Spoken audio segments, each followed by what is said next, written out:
ప్రభువును రక్షకుడైనటువంటి యేసుక్రీస్తు నామములో మీ అందరూ కూడా నా నిండు వందనాలు. రెండవ రాజుల గ్రంథము 5వ అధ్యాయంలో గనక మనం చూసినట్లయితే, నయమాను అనే ఒక సైన్యాధిపతి ఉన్నాడు.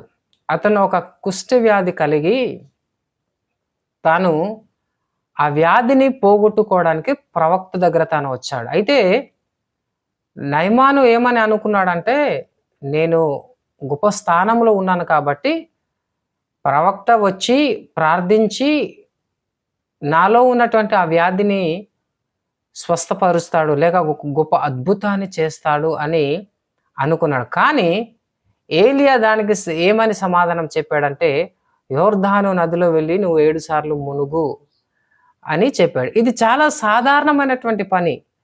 నయమాను ఆశించిన దానికంటే కూడా ఇది ఎంతో విరుద్ధమైనటువంటి పనిగా మనం చూస్తాం. అయితే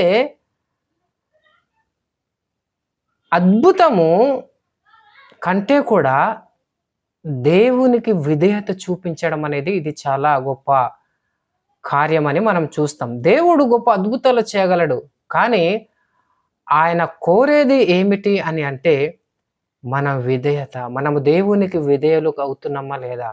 ఏలియా అన్నాడు, నువ్వు వెళ్ళి యోర్దాను నదిలో వెళ్ళి మునుగు అని అన్నాడు. ఇది బహుశా తనకు కోపాన్ని కలిగించి ఉండవచ్చు. దానికంటే తాను అంటాడు కదా, దీనికంటే శ్రేష్టమైన నదులు మా దేశంలో ఉన్నాయి, దానిలో వెళ్ళి మునిగి నేను స్వస్థత పొందలేదా అని. కానీ దేవుడు తనలో ఉన్నటువంటి గర్వాన్ని, తనలో ఉన్నటువంటి అహంకారాన్ని తీసివేయటానికి చాలా సాధారణమైనటువంటి మార్గం, నువ్వు వెళ్ళి ఆ నదిలో మునుగు అని చెప్తున్నాడు. అంటే దేవుడు అద్భుతం చేసి స్వస్థపరచగలడు, కానీ అద్భుతము కంటే కూడా దేవుడు మనలో నుండి ఆశించేది ఏది అంటే మన విధేయత.